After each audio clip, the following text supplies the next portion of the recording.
तो लीजिए प्यारे विद्यार्थियों, आ चुका है आपका कक्षा 12 का आपका भूगोल विषय का पूरा पेपर और इसका पूरा सॉल्यूशन। जी हाँ प्यारे बच्चों, कक्षा 12वीं अर्धवार्षिक परीक्षा 2025-26 के लिए आपका भूगोल विषय का पूरा पेपर लेकर आ चुका हूँ। जैसा पेपर प्यारे बच्चों मैं यहाँ पर आपको दिखाऊंगा ना, ठीक वैसा का वैसे क्वेश्चन पेपर आपको परीक्षाओं में देखने को मिलेगा। एक भी क्वेश्चन का आंसर प्यारे बच्चों यहाँ से आपका मिस नहीं होगा। तो चलो अपन जल्दी से आगे बढ़ते हैं, समझते हैं कि आपका कक्षा 12वीं अर्धवार्षिक परीक्षा 2025-26 का आपका भूगोल विषय का पेपर आपको परीक्षाओं में देखने को कैसा मिलेगा। तो देखिएगा, इस प्रकार का पेपर आपको परीक्षाओं में देखने को मिलेगा। कक्षा 12वीं अर्धवार्षिक परीक्षा 2025-26 का प्यारे बच्चों आपका भूगोल विषय का पेपर है। जैसा पेपर प्यारे बच्चों मैं यहाँ पर आपको दिखाऊंगा ना, ठीक वैसा का वैसे क्वेश्चन पेपर आपका परीक्षाओं में आने वाला है। एक भी क्वेश्चन का आंसर यहाँ से आपका मिस नहीं होगा। तो देखो, आपका कक्षा 12वीं अर्धवार्षिक परीक्षा 2025-26 का आपका ये भूगोल विषय का पेपर है। अब चलो अपन पूरा का पूरा पेपर विद सॉल्यूशन के साथ में देखते हैं और समझते हैं, ताकि आपको पूरा का पूरा क्वेश्चन पेपर प्यारे बच्चों अच्छे से समझ में आ सके और आप सब लोग प्यारे बच्चों अपनी परीक्षाओं में टॉप कर सके। देखो, इस प्रकार का पूरा पेपर होगा। कक्षा 12वीं अर्धवार्षिक परीक्षा 2025-26 का आपका भूगोल विषय का पेपर रहा। जैसा पेपर मैं आपको दिखाऊंगा ना, ठीक वैसा का वैसे क्वेश्चन पेपर आपको परीक्षाओं में देखने को मिलेगा। तो चलो अपन पूरा का पूरा पेपर समझ लेते हैं। यहाँ पर आपके पेपर में परीक्षाओं में इस प्रकार से क्वेश्चन पूछे जाएंगे। ये आपके पेपर का प्यारे बच्चों खंड आ दिया गया है। अब चलो मैं आपको खंड आ के सभी क्वेश्चन और उन क्वेश्चन के आंसर बताता हूँ। देख लीजिएगा, इस प्रकार से क्वेश्चंस होंगे आपके पेपर में। देखो, आर्थिक भूगोल का उपक्षेत्र है। देखो पहले जो आर्थिक भूगोल का उपक्षेत्र क्या होगा, संसाधन भूगोल इसका राइट आंसर आ जाएगा। यहाँ से आपको देखकर लिख देना है।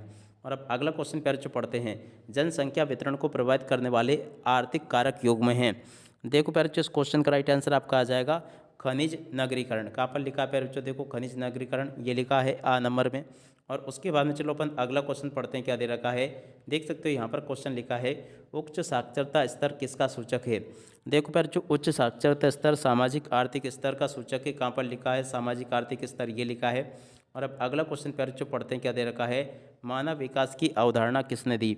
देखो पर जो मानव विकास की जो अवधारणा थी डॉक्टर महबूब अल हक के द्वारा दी गई थी। और अब अगला क्वेश्चन अपन पढ़ते हैं, क्या दे रखा है फल प्रसंस्करण एवं मिष्टान है।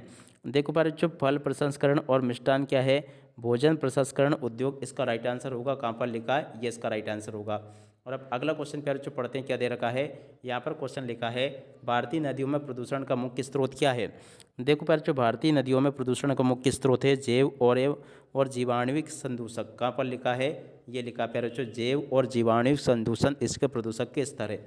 और उसके बाद में देखो यहाँ पर क्वेश्चन पूछा है इंदिरा गांधी नहर की संकल्पना किसने दी।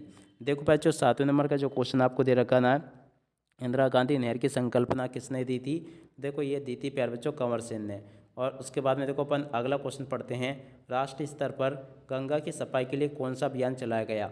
देखो प्यारे जो नमामि गंगे अभियान इसके लिए चलाया गया था। कहाँ पर लिखा है, नमामि गंगे, ठीक है। और अब अगला क्वेश्चन प्यारे जो अपन पढ़ते हैं, क्या क्वेश्चन दे रखा है कौन सा प्रदूषण स्थल विशिष्ट होता है। देखो प्यारे जो यहाँ पर जो आपका क्वेश्चन दे रखा ना, कौन सा प्रदूषण स्थल विशिष्ट होता है। तो देखो यहाँ से आपको इन क्वेश्चन के उत्तर को बताना है, ताकि प्यारे बच्चों आपको इन क्वेश्चन के उत्तर अच्छे से समझ में आ सके। तो देखो इसका राइट आंसर प्यारे बच्चों आपका आ जाएगा ध्वनि, ठीक है ना। और उसके बाद में देखो प्यारे जो यहाँ पर आपके पेपर में प्रश्न नंबर 2 में रिक्त स्थानों की पूर्ति आपसे पूछी जाएगी। तो चलो मैं आपको रिक्त स्थानों की पूर्ति को और अच्छे से बता देता हूँ, ताकि आप लोग अपनी परीक्षाओं में इनको अच्छे से कर आ सको। पहला क्वेश्चन प्यारे जो पूछा है कि कृषि भूमध्य सागरीय क्षेत्र की विशेषता है। देखो बच्चों यहाँ से आपको लिखकर आना होगा अंगूर की कृषि। क्या लिखोगे प्यारे बच्चों, यहाँ से आप लोग अंगूर की कृषि भूमध्य सागरीय क्षेत्र की विशेषता है। और अब अगला क्वेश्चन प्यारे जो यहाँ पर दे रखा है परिवहन में क्रांति 18वीं शताब्दी के इंजन के आविष्कार के बाद आई। देखो प्यारे जो इस क्वेश्चन का राइट आंसर आपका होगा भाप के इंजन के बाद आई। क्या लिखोगे, भाप के इंजन के बाद परिवहन में क्रांति आई थी। और अब अगला क्वेश्चन तालाबों के चारों ओर विकसित बस्ती प्रतिरूप के कहते हैं। देखो पर जो तालाबों के चारों ओर विकसित बस्ती प्रतिरूप को क्या कहते हैं, वृत्ताकार प्रतिरूप प्यारे बच्चों इसको कहा जाता है। क्या लिखोगे, वृत्ताकार, इसका राइट आंसर आ जाएगा। और अब अगला क्वेश्चन प्यारे बच्चों पढ़ते हैं, देश की पहली सफल आधुनिक सूती मिल की स्थापना नामक स्थान पर हुई थी। तो देखो पर जो यहाँ पर आपको लिखकर आना होगा मुंबई नामक स्थान पर हुई थी। क्या लिखोगे, मुंबई, इसका राइट आंसर होगा। और उसके बाद में चलो अपन आगे बढ़ते हैं। तो देखो आगे आपके पेपर में परीक्षा में क्वेश्चन इस प्रकार से आपको देखने को मिलेंगे। तो यहाँ से आप लोग इन सभी क्वेश्चन को देख लीजिएगा। उसके बाद में देखो आगे आपके पेपर में परीक्षा में क्वेश्चन इस प्रकार से आपको देखने को मिलेंगे। एक भी क्वेश्चन का आंसर प्यारे बच्चों यहाँ से आपका मिस नहीं होगा। देख सकते हो प्यारे बच्चों यहाँ तक के सभी क्वेश्चन और उन क्वेश्चन के उत्तर मैंने आपको बता दिए हैं। प्रश्न नंबर 19 प्यारे बच्चों ये पूछा गया, प्रश्न नंबर 20 ये पूछा गया है। उसके बाद में देखो आगे आपके पेपर के परीक्षा क्वेश्चन जैसे आपको पूछे गए ना, ठीक वैसे के वैसे क्वेश्चंस प्यारे बच्चों मैंने आपको बता दिए हैं। अब चलो मैं आपको इन सभी क्वेश्चन के आंसर और बता देता हूँ। अब इसके बाद में देखो प्यारे बच्चों यहाँ से आप लोग इन प्रश्नों के उत्तरों को भी देख ले। प्रश्न नंबर 4 का उत्तर ये पूछा है। उसके बाद में देखो प्यारे बच्चों प्रश्न नंबर 5 का उत्तर ये दे रखा है, 6 का उत्तर ये लिखा है। और उसके बाद में देखो प्यारे बच्चों प्रश्न नंबर 7 का उत्तर आपको ये दे रखा है। प्रश्न नंबर 7 के उत्तर को नोट कर लेना। प्रश्न नंबर 8 का उत्तर प्यारे बच्चों ये लिखा है। प्रश्न नंबर 9 का उत्तर ये आपको दे रखा है, ठीक है। तो यहाँ तक के इन क्वेश्चन के उत्तरों को देख लो। और उसके बाद में देखो प्यारे बच्चों प्रश्न नंबर 10 का उत्तर ये लिखा है। 11वें क्वेश्चन का उत्तर प्यारे बच्चों आपको ये दे रखा है। प्रश्न नंबर 12 का उत्तर प्यारे बच्चों आप लोग यहाँ से इसको देख कर लिख देना। ये यहाँ पर आपको प्रश्न नंबर 12 का पूरा उत्तर दिया गया है। प्रश्न नंबर 13 का उत्तर प्यारे बच्चों ये लिखा, प्रश्न नंबर 14 का उत्तर ये लिखा है। और उसके बाद में देख सकते हो प्यारे बच्चों प्रश्न नंबर 15 का उत्तर आपको ये दे रखा है। और उसके बाद में देखो प्रश्न नंबर 16 का उत्तर ये दे रखा है। तो इस प्रकार से प्यारे बच्चों आप लोग यहाँ तक के सभी क्वेश्चन और उन क्वेश्चन के उत्तरों को देख लो। जैसा पेपर मैंने आपको बताया ना, ठीक वैसा का वैसे क्वेश्चन पेपर आपका परीक्षा में आपको देखने को मिलेगा। प्रश्न नंबर 17 के उत्तर को प्यारे बच्चों यहाँ से देख कर जाना। ये आपके प्रश्न नंबर 17 का उत्तर आपको दे रखा है। उसके बाद में देखो प्रश्न नंबर 18 के उत्तर को यहाँ से देख लेना। प्रश्न नंबर 19 के उत्तर को प्यारे बच्चों यहाँ से देख कर जाना, ये भी मैंने आपको बता दिया।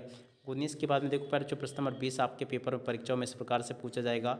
21वां क्वेश्चन ये लिखा है, 22वां क्वेश्चन ये लिखा है। तो इस प्रकार से आप लोग सभी के सभी क्वेश्चन और उन क्वेश्चन के आंसर को कंप्लीट कर लेना। A to Z पूरा का पूरा पेपर प्यारे बच्चों आपका परीक्षाओं में ऐसा का ऐसे आएगा जैसा कि मैंने आपको बताया। अब इसी के साथ में इस वीडियो को यहीं पर पूरा करते हैं। नमस्कार, जय हिंद, जय भारत।